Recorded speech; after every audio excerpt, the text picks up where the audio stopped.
नमस्कार, मैं हूं डॉक्टर प्रसून। आज चर्चा होगी आरएसएस प्रमुख मोहन भागवत और धर्म गुरुओं में हुए मतभेद पर। दरअसल कुछ दिन पहले ही राष्ट्रीय स्वयंसेवक संघ के सरसंघचालक मोहन भागवत ने रोज रोज उठ रहे नए नए मंदिर मस्जिद विवाद पर चिंता जताई। भागवत ने लोगों को ऐसे मुद्दे नहीं उठाने की सलाह भी दी। आरएसएस प्रमुख का यह बयान ऐसे समय में आया जब कई जगह मस्जिदों को गिराने की मांग को लेकर मुकदमे दायर किए जा रहे हैं। दावा किया जा रहा है कि ऐसी मस्जिदें असल में मंदिरों की जगह पर बनी हैं। भागवत ने कहा कि चरमपंथ, आक्रामकता, बल प्रयोग और दूसरे देवताओं का अपमान हमारे देश की प्रकृति में नहीं है और यह किसी भी तरीके से स्वीकार नहीं किया जा सकता। भारत में सभी समुदायों का डीएनए एक है। धार्मिक विवादों को बढ़ा चढ़ाकर पेश नहीं करें, बल्कि शांतिपूर्ण और कानूनी तरीके से उसका समाधान निकालने की कोशिश करें। कुछ लोगों को लगता है कि खुद को आरएसएस समर्थक और हिंदू कट्टरवादी के रूप में पेश करना राजनीति में एंट्री का एक शॉर्टकट है, जो वरिष्ठ संघ पदाधिकारियों के बीच चिंता का विषय है। राम मंदिर का फैसला आने के बाद मोहन भागवत ने स्पष्ट कर दिया कि आरएसएस भविष्य में राम मंदिर जैसा कोई नया आंदोलन चलाने की योजना नहीं बना रही है और वह इसी बात पर कायम है। संघ चाहता है कि उससे जुड़े सभी लोग एक प्रगतिशील सामाजिक सांस्कृतिक संगठन की तरह काम करें और वैसा ही आचरण करें। संघ चाहता है कि उससे जुड़े सभी लोग संगठन समाज के लिए रचनात्मक काम करें। मोहन भागवत का मानना है कि भारत में सभी समुदायों का डीएनए एक है, इसीलिए हम सबको मिलकर काम करना चाहिए। देश के विकास में योगदान दें और सब मिलकर एक नए भारत का निर्माण करें।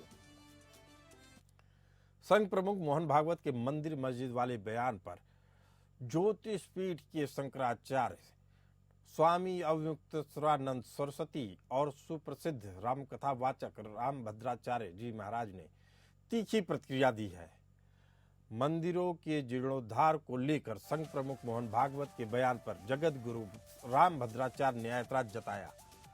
तुलसी पीठ के पीठाधीश्वर रामभद्राचार्य ने कहा कि वह मोहन भागवत के बयान से सहमत नहीं है।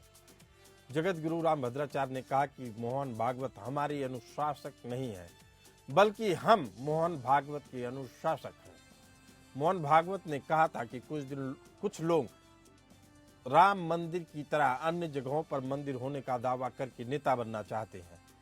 इस पर जगत गुरु रामभद्राचार्य ने कहा कि वह आरएसएस प्रमुख के बयान से इत्तेफाक नहीं रखते हैं। ज्योतिर्मत पीठ के शंकराचार्य स्वामी अवमुक्तेश्वरानंद सरस्वती ने भी आरएसएस चीफ की बयान की आलोचना की। शंकराचार्य अवमुक्तेश्वरानंद सरस्वती ने कहा कि क्या जो लोग आज सत्ता में बैठे हैं वे मंदिर और मस्जिद की राजनीति करके नेता नहीं बने हैं। शंकराचार्य ने कहा कि भागवत राजनीति के मुताबिक अपनी सुविधा से चल रहे हैं और कुछ भी बोल देते हैं। शंकराचार्य ने कहा कि जब वोटों की जरूरत रही तो वे मंदिरों पर ही बोलते रहे और अब कह रहे हैं कि मंदिरों की तलाश नहीं की जाए। महानुभव आश्रम शतकपुरी समारोह के दौरान मोहन भागवत ने समाज से अपील की कि धर्म की सही व्याख्या की जाए और इसे सही तरीके से लोगों के बीच पहुंचाया जाए। मोहन भागवत का ये बयान उनके खुद ही एक बयान के कुछ दिन बाद आया, जिसमें उन्होंने कहा था कि कुछ लोग हिंदुओं का नेता बनने की कोशिश कर रहे हैं, इसीलिए मंदिर मस्जिद का मुद्दा उठाते हैं। मोहन भागवत ने धर्म की अधूरी समझ को अधर्म और अत्याचार का कारण बताते हुए सही शिक्षण की आवश्यकता पर जोर दिया। भागवत ने कहा कि यदि धर्म को सही तरीके से समझा गया तो अधूरी जानकारी के कारण अधर्म बढ़ेगा। दुनिया में जो भी अत्याचार और उत्पीड़न धर्म के नाम पर हुए हैं, वे धर्म की गलत समझ के कारण हुए हैं। मोहन भागवत ने कहा कि धर्म की गलतफहमी के कारण दुनिया में अत्याचार हुए हैं। यह एक ऐसा समाज होना आवश्यक है जो धर्म की सही व्याख्या करे। धर्म बहुत महत्वपूर्ण है, इसकी शिक्षा ठीक से दी जानी चाहिए। मोहन भागवत ने कहा कि धर्म का सही शिक्षण और प्रचार समाज में शांति और सद्भाव लाने का काम कर सकता है। मोहन भागवत ने कहा कि सभी संप्रदायों से आग्रह किया कि वे अपने धर्म की सटीक और साफ व्याख्या करें ताकि धर्म के नाम पर होने वाले विवाद और हिंसा को रोका जा सके। आरएसएस प्रमुख ने कहा कि धर्म को समझना ठीक है, अगर उसे ठीक से नहीं समझा गया तो धर्म का आधा ज्ञान अधर्म की ओर ले जाएगा। धर्म का अनुचित और अधूरा ज्ञान अधर्म की ओर ले जाता है। धर्म के नाम पर दुनिया में हो रहे सभी अत्याचार और अत्याचार धर्म के बारे में गलतफहमी के कारण हुए हैं। इसलिए संप्रदायों के लिए काम करना और अपना धर्म समझना आवश्यक है। इसी मुद्दे पर चर्चा करने के लिए हमारे साथ मौजूद हैं हरिमोहन कौशिक, राजनीतिक विश्लेषक के तौर पे डॉक्टर मोहम्मद अमीन साहब। आपका भी स्वागत है। आप दोनों मेहमानों को बहुत बहुत स्वागत है। डॉक्टर मोहम्मद अमीन साहब, भाजपा की राजनीति जो अब तक मंदिर पे टिकी रही, आरएसएस का जो साख बना वह पुरानी सभ्यता और संस्कृति पे जोर देने के कारण बनता चला गया, लेकिन आज की तारीख में उससे आरएसएस का मुंह मोड़ना आपको क्या लगता है? बीजेपी का संघ के ऊपर दबाव है या संघ अंतर्राष्ट्रीय दबाव में है?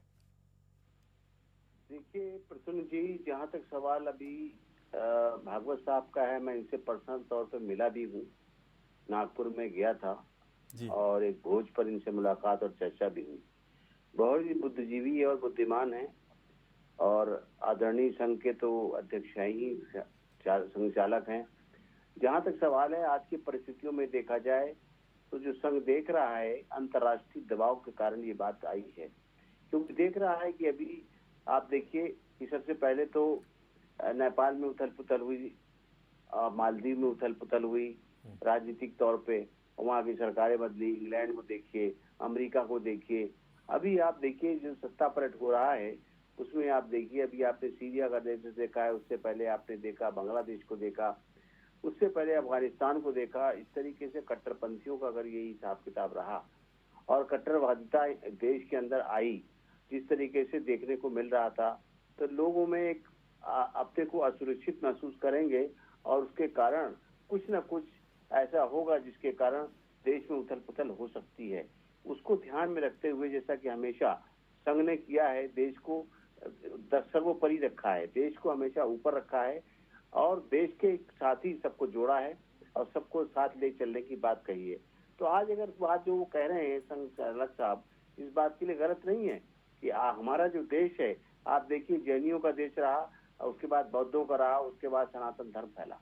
तो देखिए यहाँ ना कहीं कुछ न कुछ पुरातत्व अवशेष मिलेंगे, तो अगर आप कहीं ना कहीं खोदते चले जाएंगे तो कुछ न कुछ मिलेगा जिसकी वजह से ये बातें होंगी। और कहाँ तक खुदाई करेंगे देश की? डॉक्टर मोहम्मद अमीन साहब, खुदाई की बात तब आती है जब देश को तोड़ने वाली ताकतें पुरजोर तरीके से भारतीय सभ्यता और संस्कृति को स्वीकार करने से इनकार कर देती हैं। हरिमोहन कौशिक जी हमारे साथ हैं, आरएसएस के चिंतक भी हैं, रिसर्चर भी हैं। हरिमोहन कौशिक जी, क्या कारण है? क्या इसे आरएसएस का यू टर्न माना जाए, अंतर्राष्ट्रीय दबाव माना जाए, या जिस सभ्यता और संस्कृति की बात मोहन भागवत जी करते हैं, क्या वह हिंदुत्व के बिना संभव है? चूंकि हिंदुत्व के जरिए ही सभी धर्मों का सम्मान होता है। जो चीज भागवत जी चाहते हैं वह हिंदुत्व के बिना संभव नहीं है, और बिना हिंदुत्व के मजबूत हुए जिस तरह की सभ्यता और संस्कृति की बात वह करते हैं वह हिंदुस्तान में संभव नहीं है, जिसका उदाहरण बांग्लादेश में दिखने को मिल रहा है, जैसा मोहम्मद अमीन साहब ने बताया, जैसा नेपाल में दिखने को मिला। जहां जहां हिंदुत्व कमजोर हुआ वहां सांप्रदायिक हिंसा बढ़ी है। हरिमोहन कौशिक जी। सर, अगर इसका पूरा जवाब देखना है तो आरएसएस जो हिंदू की डेफिनेशन देती है उसमें देखना होगा। मोहन भागवत जी ने जो कहा वो आरएसएस की हिंदू की डेफिनेशन में फिट बैठता है जी। हिंदू आरएसएस की नजर में हिंदू वो नहीं है जो मूर्ति पूजा करता है या कुछ भी नहीं। आरएसएस वो है जो हिंदू वो है जो भारत की धरती पर पैदा हुआ और भारत की संस्कृति को मानता है। हम जिस डेफिनेशन में कंफ्यूज होते हैं वो असलियत में हिंदू महासभा की डेफिनेशन है, जिसमें हिंदू का मतलब है कि हिंदू वो है जो कि हिंदू धर्म को मानता है, और जिसमें सावरकर जी की डेफिनेशन आती है कि पुण्य भूमि और पुत्र भूमि दोनों भारत में।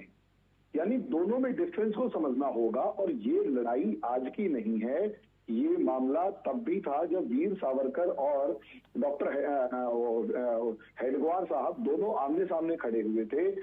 एक के लिए हिंदू वो था जो कि संस्कृति को मानता है, आरएसएस के लिए। वीर सावरकर के लिए हिंदू वो था जो हेडगेवार जी का जो बंच ऑफ थॉट था, उसमें बंच ऑफ थॉट था, वो तो समझ में आता है। लेकिन हरिमोहन कौशिक जी, जो अवमुक्तेश्वरानंद पूछ रहे हैं, वो साफ पूछ रहे हैं कि जब आप सत्ता में आए तो यही मंदिर मस्जिद करके आए। सीधा सवाल है, मंदिर से आप क्यों मुंह मोड़ रहे हैं? क्या मंदिर सांप्रदायिक हो गया? क्या मंदिर के जरिए नफरत फैलती है? जी, आप सर इसको इस तरीके से देखें कि राम मंदिर के मुद्दे में आरएसएस खुल के कभी नहीं आया। राम मंदिर के मुद्दे को वीएचपी ने उठाया, विश्व हिंदू परिषद ने। राम मंदिर के मुद्दे को बजरंग दल ने उठाया, और सारा का सारा मामला जो है उनकी लीडरशिप में हुआ। आरएसएस पीछे खड़ा रहा, इन्हें अनुषांगी संगठन बताता रहा, लेकिन कभी फ्रंट पे नहीं आया। और यही कारण है कि जब जब वीएचपी और बजरंग दल कुछ ज्यादा एग्रेसिव होते, आरएसएस उनकी डोर खींचने की कोशिश करता। तो यही एक कारण है। और दूसरी बात, राम मंदिर को सत्ता पाने का हथियार माना, ये बिल्कुल ठीक बात है कि राम मंदिर को सत्ता पाने का एक सीढ़ी की तौर पे आ गए और सत्ता को स्थापित कर दिया। अब प्रॉब्लम यही आ रही है कि जिस हिंदू को इन्होंने कहा कि जागो हिंदू जागो, जागो हिंदू जागो, वो हिंदू जाग चुका है। अब वो जागा हुआ हिंदू कह रहा है कि तुमने कहा कि राम मंदिर ले लो, हमने ले लिया, अब ये बताओ कि जो बाकी हमारे 40,000 मंदिर है उनका क्या करें? इस चीज का जवाब आरएसएस के पास है ही नहीं। अब वो अपनी परिभाषा समझाए कि भाई हिंदू संस्कृति को मानने वाले तो मुस्लिम आउटवर्डली रिजेक्ट करते हैं कि तुम्हारी संस्कृति नहीं मानेंगे, हम तो वो संस्कृति मानेंगे जो हमारे मौलाना बताएंगे। अब मौलाना बता रहे हैं कि तुम्हारी संस्कृति अरब वाली है। अब कंफ्यूजन यहाँ पे है। और जो बांग्लादेश के अंदर हो रहा है और दुनिया के दूसरे देशों में हो रहा है, और सोशल मीडिया पे जिनकी क्या कहते हैं पूरी की पूरी वीडियोस वायरल हो रही है, उसने उस हिंदू को डरा दिया। अब सर एक तरफ डरा हुआ हिंदू है, दूसरी तरफ सत्ता में है, तो सर वो क्लेम कर रहा है, तो अब आरएसएस को प्रॉब्लम हो रही है। और इस चीज में घबराहट है ये जो साफ दिखाई दे रही है। तो ये मोहन भागवत जी की घबराहट मानी जाए या बीजेपी की घबराहट मानी जाए? पॉसिबली दोनों की। पॉसिबली क्योंकि दोनों की। इनके अंदर इनके जो कार्यकर्ता हैं, इनके जो फॉलोवर्स हैं या इनके जो सपोर्टर्स हैं, डिमांड में अब इनके हाथ से कहीं आगे निकल चुके हैं। और अब बीजेपी आरएसएस दोनों को समझ में नहीं आ रहा क्या करें। डॉक्टर मोहम्मद अमीन साहब, एक चीज देखेंगे, एक चीज जोड़ना चाहूंगा, इसको बहुत क्या तरीके से देखिएगा। इसलिए जो भी मामला हो रहा है ना, वो सारा यूपी में हो रहा है। और यूपी में योगी आदित्यनाथ जो मुख्यमंत्री हैं, ना तो वो आरएसएस से बिलोंग करते, मजे की बात, ना ही वो वो बीजेपी से बिलोंग करते। वो अपने आप में एक हिंदू संगठन चला रहे थे, हिंदू युवा वाहिनी वगैरह, और गोरखनाथ धाम कभी भी इन लोगों का पिछलग्गू रहा ही नहीं। अब वो मुख्यमंत्री बन चुके हैं, वो ये काम कर रहे हैं। लेकिन बीजेपी का कोई भी दूसरा मुख्यमंत्री ना तो बुलडोजर चला रहा, ना ही इस तरीके की कोई हरकतें कर रहा। इनफैक्ट अगर कोई कर भी रहा तो उसे रोक ओढ़ रहे हैं। ये हमें बहुत ध्यान से देखना होगा। तो इसके मतलब ये हो गया कि जो सेकंड लाइन लीडरशिप में जैसे हेमंत बिस्वा शर्मा, योगी आदित्यनाथ, फडणवीस जैसे नेता हैं, इनको क्या सेकंड लाइन लीडरशिप पे ही बनाए रखना चाहती है बीजेपी संगठन और आरएसएस? सर देखिए, मुझसे सवाल है ना सर? जी जी सर देखिए, इनको सेकंड लाइन पे बनाए रखना चाहती है, नहीं रखना चाहती, वो तो बात की बात है। असलियत में आरएसएस को लग रहा है इसने जो एक आंदोलन खड़ा किया 100 साल पूरे होते होते, ये उसके हाथ से कहीं आगे निकल चुका है। वो बेकाबू हो रहा है और उसे बेकाबू को कंट्रोल करना पड़ रहा है। यही कारण करने की कोशिश कर रही है आरएसएस। जी, हरिमोहन कौशिक जी, अगर आपकी बात मान ली जाए तो हमारा सवाल अगला होगा डॉक्टर मोहम्मद अमीन साहब से। मोहम्मद अमीन साहब, ये तो वही बात हो गई जैसे समाज सुधार करते करते बांग्लादेश में पूरा आंदोलन चरमपंथियों के हाथ में चला गया और अब वो कट्टर मुस्लिम इस्लामिक शासक की मांग कर रहे हैं, इस्लामिक शासन की मांग कर रहे हैं, शासक और शासन दोनों की मांग कर रहे हैं। क्या हिंदुस्तान में भी वही नौबत आती दिख रही है आपको बीजेपी और आरएसएस के इस बयान के बाद? ये चिंता का विषय है, वो बिल्कुल आपकी बात सही है। लेकिन जो अभी हरमोहन सिंह जी कह रहे थे ये लोग हैं जैसे योगी जी, ये ना तो बीजेपी के हैं, ना आरएसएस के हैं, ना हेमंत बिस्वा तो बेसिकली कांग्रेसी हैं। ये लोग कुछ नहीं है। ये आप देश में देखिए ना कि हमारे मोदी जी के जो हैं 75 इयर्स पूरे होने वाले हैं एक अगले साल। उसके लिए ये जोर शोर लगाकर युद्ध करना चाहते हैं और दिखाना चाहते हैं पार्टी के अंदर और पार्टी के ऊपर और देश को ये दिखाना चाहते हैं हमसे बड़ा हिंदुत्व वाला कोई नहीं है और हमको ही प्रधानमंत्री बनाया जाए। मेरा तो ऐसा समझ में आ रहा है कि ये दोनों ही प्रधानमंत्री के कैंडिडेट हैं, आसाम के चीफ मिनिस्टर और 7 नंबर 1 पर योगी जी। योगी जी चाहते हैं कि हम दिखा दें पूरी दुनिया को और पूरे देश को और पूरे समाज को कि हम ही हिंदुत्व के लिए हैं और हमसे ज्यादा बड़ा हिंदुत्व वाला कोई नहीं है। जैसा भी कौशिक जी ने कहा इस बात को, तो ये समझिए एक तरीके से ये जिन्न था, जो जिन्न बंद किया था डब्बे में, वो जिन्न खुल गया है और जिन्न खुल गया है तो वो कब्जे में नहीं है और कब्जे में आने के लिए अब बहुत समय चाहिए, बहुत पीछे हो चुका है समय। अब इसमें या तो योगी जी को प्रधानमंत्री सीधे बना दिया जाए तब जाके ये बातें रुकेंगी, या हेमंत बिस्वा को भी होम मिनिस्टर बना दिया। मोहम्मद अमीन साहब, जिस तरीके से इस्लामिक चरमपंथियों का शासन बांग्लादेश में आ रहा है, पाकिस्तान में दिख रहा है, अफगानिस्तान में दिख रहा है, नेपाल में इसकी शुरुआत हो चुकी है, तो क्या लगता है उसी का दुष्परिणाम हिंदुस्तान में दिखने लगा है? कट्टर हिंदुत्व के नाम पे हिंदुस्तान की मांग बढ़ रही है। प्रसन्न जी, यही बात मैंने कह रहा हूँ ना, जो बात आप समझ पाए वो यही बात है। ये हिंदुत्व का बढ़ावा देके पूरा शोले दिखा के उसको देश में जमा के इस जाना चाहते हैं कि हमारा देश जो हिंदुस्तान है, और उसमें ये बात कहना चाहते हैं कि हमारा हिंदू राष्ट्र है। बेसिकली जो उनका सोच है वो हिंदू राष्ट्र स्थापित करने की है। उसमें वो प्रधानमंत्री बनेंगे हिंदू राष्ट्र के, और हिंदू राष्ट्र के हेमंत बिस्वा गृह मंत्री बनना चाहते हैं। जैसे मोदी जी और शाह साहब हैं, उस तरह की स्थिति बनाना चाहते हैं ये हमारे योगी जी और विश्वास। हरिमोहन कौशिक जी, आप अमीन साहब की बात से कितना इत्तेफाक रखते हैं? सर देखिए, सर जैसे कह रहे थे कि वो जिन्न बाहर आ गया है, मैं इसी से एग्री नहीं कर रहा। अगर जिन्न बाहर आ गया होता तो मामले कोर्ट में ना जाते, मामले सड़कों पर निपट रहे होते। कोई जिन्न बाहर नहीं आया है। असलियत में आरएसएस को भी जो डर है, अमीन साहब इस चीज को समझेंगे कि उन्हें डर ये नहीं है कि सर्वे होगा तो हिंदू भड़केगा, नहीं। उन्हें डर ये है जो कि नॉर्मली हमें डर दिखाया जाता है कि भाई अगर जैसे संभल में सर्वे हुआ तो संभल में सर्वे हुआ तो मुस्लिम भड़केगा कि तुम सर्वे कर ही क्यों रहा है। ये प्रॉब्लम है। और रही बात कि ये मुख्यमंत्री और गृह मंत्री बनना चाहते हैं, देखिए सर, असलियत में इस चीज में तो कोई दो राय नहीं है कि पॉलिटिक्स है, पॉलिटिक्स डोमिनेंस का गेम है, और कोई भी हुआ वो असलियत में डोमिनेट करना चाहेगा। और ये नेचर ऑफ पॉलिटिक्स होता है कि योगी के ऊपर दिल्ली डोमिनेट करना चाहती है और दिल्ली के ऊपर लखनऊ डोमिनेट करना चाहता था। उस लड़ाई से बीजेपी और आरएसएस बाहर निकल चुके हैं। लखनऊ और दिल्ली जुलाई 2024 में खूब लड़ चुके हैं, वो मामला सेटल हो चुका है। और जो योगी जी ने नारा दिया बटोगे तो कटोगे, उस नारे ने कहीं ना कहीं ये स्थापित कर दिया है कि 75 के होने के बाद उत्तराधिकार के ऊपर सबसे बड़ा दावा किसका है। उसको कॉपी करने के बाद जब मोदी जी ने भी कहा ना कि आप बटोगे तो उनके घर में महफिलें सजेगी, तो वो मामला सेटल हो गया कि हाँ भैया उत्तराधिकारी यही है। बाद में एक सेफ साइड लेते हुए एक है तो सेफ है जैसा नारा इस्टेब्लिश किया गया। अब रही बात हेमंता बिस्वा शर्मा की, सर उनकी पॉलिटिक्स अलग है। अब आसाम के अंदर उन्हें टिके रहना है तो एग्रेसिव बन के रहना पड़ेगा, वरना उनके हाथ से सत्ता तो छोड़िए। लेकिन हरिमोहन कौशिक जी, जानना अगर किसी को है, हमारे दर्शकों को जानना है, तो ये जानना है कि मोहन भागवत की पॉलिटिक्स क्या है, वो किस ओर ले जाना चाहते हैं। अगर विकास की बात करते हैं तो ये सरकार का काम है, एकता की बात करते हैं, सहानुभूति की बात करते हैं, आपसी प्रेम भाव की बात करते हैं, डीएनए की बात करते हैं, ये सब तो चीजें सामान्य बात है। फिर क्यों हिंदू वोटर आपको चुनेगा? सॉफ्ट हिंदुत्व की बात होती है तो हिंदू वोटर्स की पहली पसंद कांग्रेस बन जाती है। ऐसे में भागवत जी कहां ले जाना चाहते हैं? भागवत जी पहली बार आरएसएस जो है ना सर, वो कभी मीडिया वगैरह में आती नहीं थी और ना ही इनके कोई बयान छपते थे, सिर्फ एक पंचजन्य में आर्टिकल्स आते थे।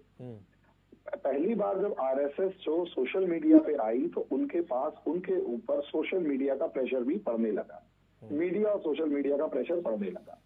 और अकलियत में एक चीज हमें और देखनी पड़ेगी कि आरएसएस जितना इस समय पर मोहन भागवत जी के सामने दो समस्याएं हैं। एक तरफ मोदी और अमित शाह हैं जो बड़े ताकतवर हैं, भले ही उनको हिलाने की कोशिश की गई, गिरा तो नहीं पाया, रिप्लेस नहीं कर पाए। दूसरी तरफ योगी भी उनसे एक कदम आगे खड़े हुए नजर आ रहे हैं। अब आरएसएस चाहती है बीजेपी पे कंट्रोल बनाए रखे, लेकिन मुझे ऐसा लगता है वो कंट्रोल बनाए रखने के प्रयास में उन्हें समझ में नहीं आ रहा कि क्या करें, और यही बड़ा सवाल है। और इसी के कारण से धर्म गुरुओं में भी नाराजगी बढ़ी है। डॉक्टर मोहम्मद अमीन साहब, तो अगर अब ये बात मान ली जाए जो मोहन भागवत जी कहते हैं, तो हिंदुस्तान की राजनीति किस दिशा में जा रही है, आपको क्या लगता है? क्या ये कांग्रेस की दशा और दिशा की ओर जा रही है? देखिए प्रसन्न जी, सवाल इस बात का है कि ये वो बांग्लादेश नहीं है, ना नेपाल है और ना मालदीव है, छोटे देश नहीं है, ये बहुत बड़ा देश है हमारा। और हमारे देश के अंदर हर तरह के लोग हैं। और जो इसकी स्थापना हुई वो एक डेमोक्रेटिक कंट्री के तौर पर हुई। हर समाज के लोगों को कहा अम्बेडकर जी ने, ऐसा नहीं कि वो एक वर्ग के लिए कहा। और इसीलिए नाम इसका हिंदुस्तान रखा गया, भारत रखा गया। और ना ही इसकी स्थापना हिंदुत्व पे नहीं हुई है, बल्कि सभी धर्मों के साथ है, सर्वधर्म समभाव की बात की जाती है। इसी तरह वसुदेव कुटुंबकम की भी बात की जाती है। तो आप सवाल बस इतना है मोहम्मद अमीन साहब कि हिंदू के अलावा कोई और धर्म बढ़ता है तो वह अलगाववाद की ओर बढ़ता है। इस्लाम के बारे में कहा जाता है जहां इस्लामिक कट्टरपंथियों की जनसंख्या बढ़ती है वह अलग देश की मांग कर देते हैं। यानी हिंदुस्तान का अस्तित्व तब तक है जब तक हिंदू बहुमत में है। इस बात से आप इत्तेफाक रखते हैं या नहीं मोहम्मद अमीन साहब? मैं इत्तेफाक रखता हूँ, लेकिन एक चीज बात आपको ये भी बता दूं कि यहाँ पे सिखों के धर्म ने भी कहा था कि हमारा खालिस्तान बना दिया है। क्या बना दिया गया? ऐसा संभव नहीं है। लेकिन बहुसंख्यक, सुन लीजिए, बहुसंख्यक सिखों ने कभी भी हिंदुस्तान पे ऐतराज नहीं किया। अब यहाँ से पाकिस्तान नहीं बनेगा, यहाँ कुछ नहीं बनेगा, यहाँ पे रहना है तो देश में ये गलत फहमी है आपकी। जब हैदराबाद के अंदर खड़ा होके छोटा ओवैसी कहता है ना कि 15 मिनट दे दो, और उसके बाद वो ये कहता है कि इस बार जाएंगे तो लाल किला और राजमहल भी लेके जाएंगे। मोहम्मद अमीन साहब, सवाल बस इतना है कि इसका विरोध मुस्लिम समुदाय के अंदर से उठना था, नहीं उठा, और जिसका खामियाजा अब मोहन भागवत जी उठा रहे हैं। बात उनकी अच्छी है, सच्ची है, देश के हित में है, लेकिन जो जागा हिंदू है, हरिमोहन कौशिक जी कह रहे हैं, वह अब इस बात को स्वीकार नहीं करना चाहता है। आप दोनों इस चर्चा में आए, आप दोनों का बहुत बहुत धन्यवाद। फिलहाल इस चर्चा में इतना ही, हमें दीजिए इजाजत। चलते रहिए एपीएन न्यूज के साथ।